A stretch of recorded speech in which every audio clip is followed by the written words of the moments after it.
నమస్కారం city news కి స్వాగతం. సోమవారం నుండి 10వ తరగతి పరీక్షలు ప్రారంభమయ్యాయి. పరీక్షలు సజావుగా సాగేలా పటిష్ట ఏర్పాట్లు అధికారులు చేపట్టారు. పరీక్షా కేంద్రాల వద్ద 144 సెక్షన్ అమలు జరిపారు. పట్టణంలో 15 పరీక్షా కేంద్రాలలో 2520 మంది విద్యార్థులు పరీక్షలు రాస్తున్నట్లు విద్యాశాఖ అధికారి తెలిపారు. విద్యార్థులకు పరీక్షా కేంద్రాలకు ఆలస్యం అవ్వకుండా ఉచిత ఆర్టీసీ బస్సులను ప్రభుత్వం ఏర్పాటు చేసింది.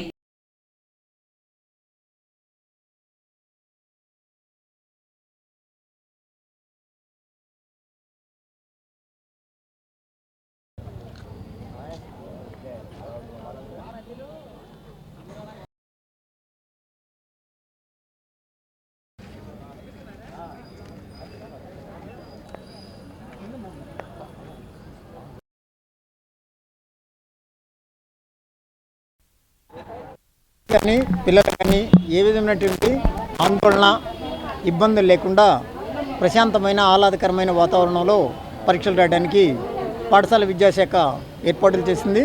దానిలో భాగంగానే ఇక్కడ తెనాలి మండలంలో మొత్తం 16 సెంటర్స్ ఉన్నాయి. ఈ 16 సెంటర్లోనూ ప్రతి సెంటర్లోనూ విద్యార్థులు కూర్చోవడానికి వీలుగా బల్లలు, అదేవిధంగా ఫ్యాన్లు, లైట్స్, మంచినీటి సదుపాయం, ఒకవేళ ఏదైనా అనారోగ్య సమస్యలు ఏర్పడితే ఇమ్మీడియట్గా అటెండ్ అవ్వడానికి మెడికల్ స్టాఫ్, సెక్యూరిటీ ఉంది. తల్లిదండ్రులు సెంటర్ల దగ్గరకు వచ్చి హడావుడి ఆందోళన పడకుండా విద్యార్థుల్ని ఫ్రీగా సెంటర్ నుండి పంపించేయండి. ఇక్కడ లోపలికి వచ్చిన తర్వాత పిల్లలు నిర్భయంగా స్వేచ్ఛగా పరీక్ష రాసుకునేటటువంటి వాతావరణం ఉంది. కాబట్టి ఎవరు కూడా విద్యార్థులు ఎలా రాస్తారు పరీక్షలు ఏంటనే దాని మీద ఆందోళన చెందాల్సిన అవసరం లేదని తల్లిదండ్రులకి విజ్ఞప్తి చేస్తున్నాం. తెనాలి మండలంలో మొత్తం 15 సెంటర్స్లో ఎస్ఎస్సి పబ్లిక్ ఎగ్జామ్స్ నిర్వహిస్తున్నారు. దీనికి గాను విద్యార్థులు 3665 మంది హాజరవుతున్నారు. వీరిలో 99 మంది వన్స్ ఫెయిల్డ్, అదేవిధంగా 320 మంది ఓపెన్ స్కూలు విద్యార్థులు ఎగ్జామ్స్ రాస్తున్నారు. అమృతలూరు మండలం గోవాడ గ్రామంలో వేంచేసి ఉన్న శ్రీ కోదండ రామస్వామి దేవాలయం నూతన ధ్వజస్తంభ పునఃప్రతిష్ఠ మహోత్సవం అత్యంత వైభవంగా జరిగింది. ఉదయం 10:22 నూతన జీవ ధ్వజస్తంభ ప్రతిష్ఠ మరియు శాంతి కళ్యాణోత్సవం అంగరంగ వైభవంగా నిర్వహించారు. యజ్ఞిక స్వామి శ్రీమాన్ పరశురాం రామాచార్యులు మరియు ఆలయ అర్చక బృందం పూజలు ప్రతిష్ఠా మహోత్సవం నిర్వహించారు. భక్తులు, గ్రామ ప్రజలు విశేష సంఖ్యలో పాల్గొన్నారు. ఆలయ జీర్ణోద్ధార కమిటీ కార్యక్రమాలను పర్యవేక్షించారు.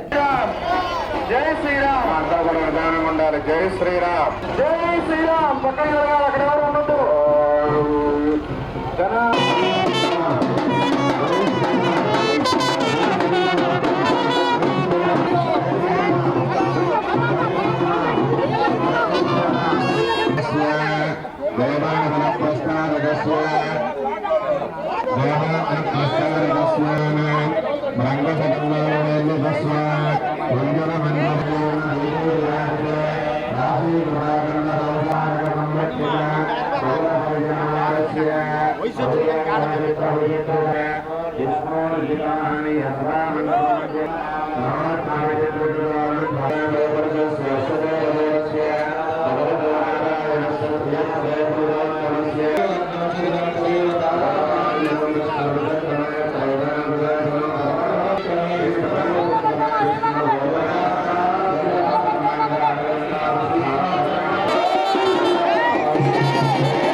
పూర్తిగా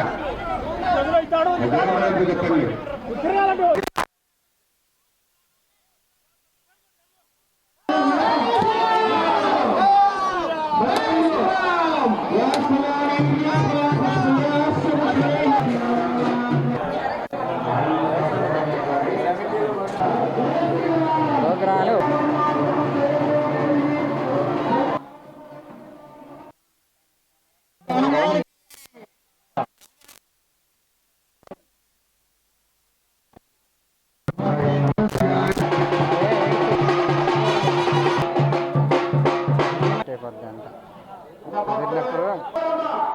ఎప్పుడు పడితే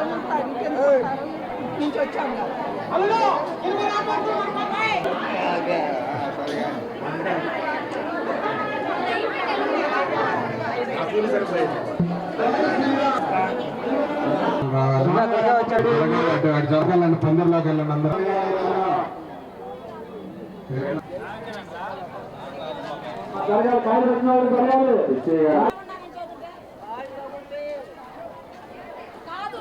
గోవాడ గ్రామంలో వేయించేస్తున్నటువంటి పరమ సీతాలక్ష్మణ సమేత రామచంద్రస్వామి వారి ఆలయంలో మరి విశేషంగా త్రయాన్నిక దీక్షగా మరి అత్యంత వైభవంగా నూతన ధ్వజదండ పునఃప్రతిష్ఠా మహోత్సవం అత్యంత వైభవంగా గత 3 రోజుల నుంచి కూడా ఈ కార్యక్రమం జరుగుతున్నది. మరి ఈ కార్యక్రమంలో విశేషంగా భక్తులు పాల్గొని ఆ స్వామివారి యొక్క ధ్వజస్తంభ ప్రతిష్టని కనులారా తిలకించి స్వామివారి యొక్క అనుగ్రహానికి పాత్రులయ్యారు. మరి శిఖరం దృష్ట్యా పునర్జన్మ విద్యతే అని చెప్పి ధ్వజస్తంభ ప్రతిష్టని కనుక ఒక్కసారి మనం కనులారా వీక్షించేటట్లయితే మళ్ళా పునర్జన్మ అనేది ఉండదు అని చెప్పి విశేషంగా స్వామివారి యొక్క ప్రతిష్టా మహోత్సవం అత్యంత వైభవంగా మరి రామచంద్ర స్వామివారి యొక్క ప్రతిష్టా మహోత్సవం చేయటం జరిగింది. మరి ఈ కార్యక్రమాలన్నీ కూడా మరి యాగశాలను నిర్మించుకొని రామచంద్ర స్వామి అయోధ్య నగరాన్ని ఏ విధంగా అయితే పరిపాలించాడో రామరాజ్యాన్ని అట్లా భక్తులందరినీ కూడా లోకమంతా కూడా సుభిక్షంగా ఉండాలని సర్వే జనా సుఖినో భవంతు అని చెప్పి సర్వజనాలందరూ సుఖంగా ఉండాలని చెప్పి ఈ స్వామివారి యొక్క ప్రతిష్టా మహోత్సవం లోక కళ్యాణంగా చేయటం జరిగింది. ఆరుగాలం శ్రమించే రైతన్నలకు ప్రధాన ఆట విడుపు ఎడ్ల పందాలు. గిత్తలు సత్తా చాటుతుంటే రైతన్నల్లో ఆనందం అవధులు దాటుతుంది. అంతటి ఆనందాన్ని రైతులతో పాటు ప్రజలకు కూడా అందించేందుకు తెనాలి వేదిక కాబోతుంది.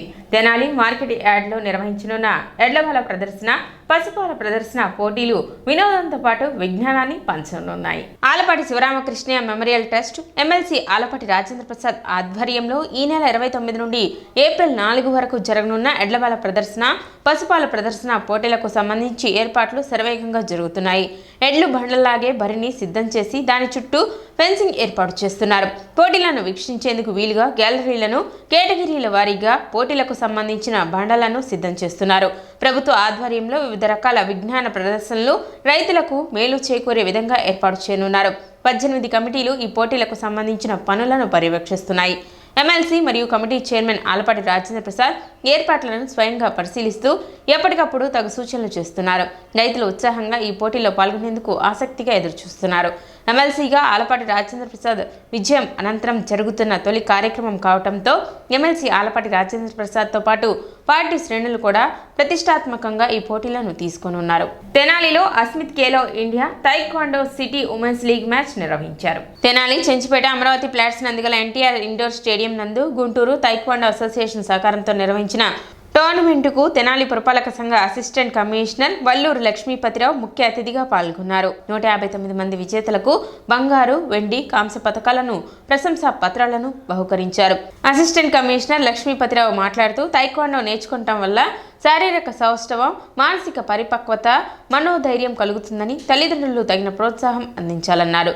గుంటూరు జిల్లా తైక్వాండో అసోసియేషన్ అధ్యక్షులు P Balakrishna, secretary Padavala Subbarao, unit taekwondo club director Battu Nagaraju, గౌరవ అధ్యక్షులు Ande Balachandramouli, APTA vice president Sheikh Abdul Salam, joint secretary Khader Basha, technical director Gade Veerabasavaiah, national referee K Vinay, Durga Prasad, Lahamarla Suryanarayana పాల్గొన్నారు.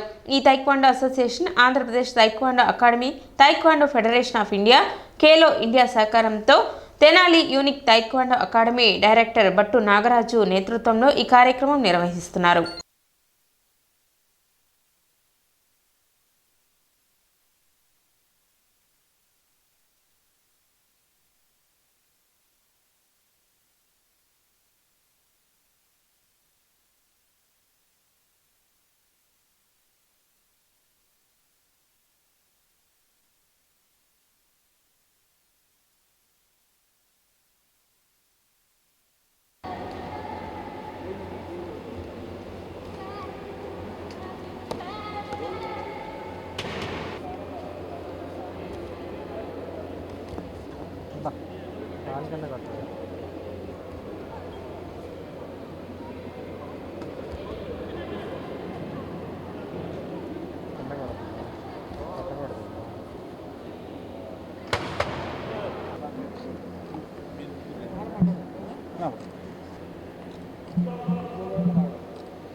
టైంక్వాడ్ సిటీ ఉమెన్స్ లీగ్ మ్యాచ్లో భారత ప్రభుత్వ వారి ద్వారా మన ఆంధ్రప్రదేశ్ రాష్ట్ర వ్యాప్తంగా తెనాల్లో ఎన్టీఆర్ హెంచిపేటలో గల ఎన్టీఆర్ స్టేడియం నందు ఏర్పాటు చేసుకొని ఈ కార్యక్రమం నిర్వహించడం జరుగుతూ ఉంది. ఈరోజు చివరి రోజు అయినటువంటి ఈరోజు అనేక మంది వాళ్ళ ఉమెన్స్ వాళ్ళ ప్రావీణ్యత నేర్చుకున్న విద్య గురించి ప్రావీణ్యతను ప్రదర్శించారు. చాలా చక్కగా ప్రదర్శించారు. ఈ మ్యాచ్లన్నీ నేను కూడా చూడటం జరిగింది. చాలా అభినందనీయం. ఇది పిల్లలకి భవిష్యత్తులో దేహదారుఢ్యం మంచి ప్రొటెక్షన్గా వాళ్ళకి ఉంటుందనేది దీని మీద మెయిన్ కాన్సెప్టు. దీన్ని మీ అందరూ కూడా ఇంకా ముందు ఇంకా దీన్ని ఎక్కువ మంది వినియోగించుకొని ప్రభుత్వం వారు మన గుంటూరు జిల్లా నందు ముందు అసోసియేషన్ గుంటూరు జిల్లా టైంక్వాడ్ అసోసియేషన్ అయినటువంటి APTA and TF Khel India సహకారంతో ఇక్కడ జరుగుతూ ఉంది. ఈ ఖేలో ఇండియా మ్యాచెస్ మన గుంటూరు జిల్లా తరఫున తెనాలిలో నిర్వహించడం అనేది చాలా గొప్ప విషయం. 15 మ్యాచెస్ అయితే మన ఆంధ్రప్రదేశ్ వైడ్గా ఇండియా వైడ్గా 2 మన ఆంధ్రప్రదేశ్కి ఇవ్వటం జరిగింది. ఒకటి తిరుపతిలో జరిగింది. తిరుపతి కంటే ఇక్కడ ఇంకా ఘన విజయంగా తెనాలిలో మన వాళ్ళు ఆర్గనైజ్ బాగా చేశారు. స్ట్రెంత్ కూడా ఇక్కడ దాదాపుగా 150 మంది ఉమెన్స్ రావడం జరిగింది. వీళ్ళు రేపు వీళ్ళల్లో winners gold medal and silver medal తీసుకున్న క్రీడాకారులు నేషనల్స్ జరగవుతాయి. నేషనల్స్లో పార్టిసిపేట్ చేయడం జరుగుతుంది. నేషనల్లో పార్టిసిపేట్ చేసిన వాళ్ళకు మెడల్స్ కొడితే వాళ్ళకు ప్రైజ్ మనీ కూడా ఉంటుంది. అస్మిత ఖేలో ఇండియా కార్యక్రమం భారత రాష్ట్ర ప్రభుత్వం నిర్వహించుతున్నది. ఈ కార్యక్రమం మన తెనాలిలో నిర్వహించడం ఎంతో గొప్ప విషయం. అలాగే రాష్ట్రం మొత్తం మీద 2 కేంద్రాలుగా ఇవ్వడం జరిగింది కేంద్ర ప్రభుత్వం. ఒకటి చిత్తూరు జిల్లా, రెండవది మన గుంటూరు జిల్లాలో నిర్వహించడం చాలా ముదావహం. ఈ కార్యక్రమానికి ఎందరో ఛాంపియన్షిప్లు అందరూ వచ్చి ఈ కార్యక్రమం నిర్వహించుతున్నది. తెనాలిలో భట్టు నాగరాజు గారి ఆధ్వర్యంలో ఈ కార్యక్రమము ఇక్కడ నిర్వహించడం జరుగుతుంది. మానసిక స్థితి కూడా బాగా పెంపొందించడానికి ఈ టైక్వాండో బాగా ఉపకరిస్తుంది. కాబట్టి విద్యార్థులు కూడా వారి యొక్క తల్లిదండ్రులు తప్పనిసరిగా ఈ క్రీడలను ప్రోత్సహించాలని కోరుకుంటున్నాం. తిరుమల తిరుపతి దేవస్థానం మాజీ ఆస్థాన గాయకుడు గరిమెళ్ల బాలకృష్ణ ప్రసాద్ స్మృత్యర్థం సంకీర్తన కల్చరల్ అసోసియేషన్ వ్యవస్థాపక అధ్యక్షులు డాక్టర్ కె పురుషోత్తమరావు ఆధ్వర్యంలో సంతాప సభ స్థానిక అతిథి గ్రాండ్ నందు నిర్వహించారు.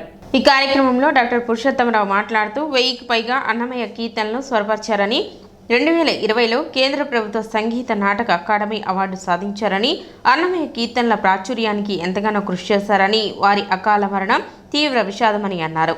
ఈ సందర్భంగా నిర్వహించిన సభలో అన్నమయ్య కీర్తనలు ఆలపించి వారికి నివాళులు అర్పించారు. సభ నిర్వహణ గౌరవాచుల ఆంజనేయ శాస్త్రి నిర్వహించగా సంకీర్తన అసోసియేషన్ కార్యదర్శి కె రాజేశ్వరరావు పర్యవేక్షించారు.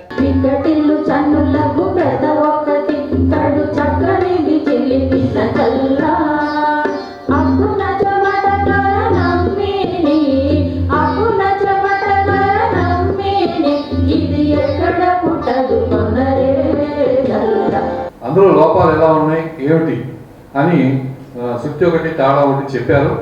7:30కు వచ్చిన వాడు 10:30 దాకా 10కి నేను అమ్మగారు ఎదురు చూస్తుంటే ఆమె చూస్తున్నదే నాకు అన్నమయ్య కీర్తనలు పాడేవాడే ముఖ్యం అని చెప్పి మా దగ్గర కూర్చొని అవన్నీ చెప్పాక ఆయన 10:30కి ఇంటికి వెళ్ళారు. ఇంకో మాట చెప్పారు మాకు సలహా, అన్నమయ్య కీర్తనలు పూర్తిగా సంగీతం వచ్చి నేర్చుకోవాలి, సంగీతం వస్తేనే పాడండి, లేకపోతే లేదనేది మర్చిపోండి. మీకు ఎట్లా అంటే అట్లా పాడిన అన్నమయ్య కీర్తనలు. మనకి అన్నమయ్య కీర్తనలు ప్రజల్లోకి వెళ్ళటమే, ప్రజల్లో ఒక 10 మంది వినట్టుగా ఉండాలి. వినట్టుగా మీరు అన్నమయ్య కీర్తనలు నేర్చుకోండి. భావం తప్పుపోకుండా నేర్చుకోవాలని చెప్పే ఒక సిద్ధాంతం మాకు అప్పచెప్పారు. మాకు వచ్చిన రాకపోయినా మేము ఏం చేస్తున్నాం అంటే కొన్ని కీర్తనలు అందరికీ ఒక శిష్యులకు నేర్పుతున్నాం. మహాగాయకుడు అన్నమయ్య కీర్తనల ఆలాపనలో అఖండుడు శ్రీ గరిమెళ్ళ బాలకృష్ణ ప్రసాద్ గారి సంస్మరణలో మా సంకీర్తన సంస్థ ఈరోజు ఒక సంతాప సభ ఆయన్ని స్మరించుకుంటూ ఆయన కీర్తనలు పాడుకుంటూ ఆయనకి శ్రద్ధాంజలి ఘటిస్తున్నది. శ్రీ బాలకృష్ణ ప్రసాద్ గారు 1000కి పైగా అన్నమయ్య సంకీర్తనకి స్వరాలు సమకూర్చి అద్భుతంగా పాడిన వ్యక్తి. మేము ఇప్పటి వరకు నిర్వహించిన 8 సంకీర్తన కార్యక్రమాల్లో దాదాపుగా 99% వారు స్వరపరిచిన కీర్తనలే మేము ఆలపిస్తూ వచ్చాం.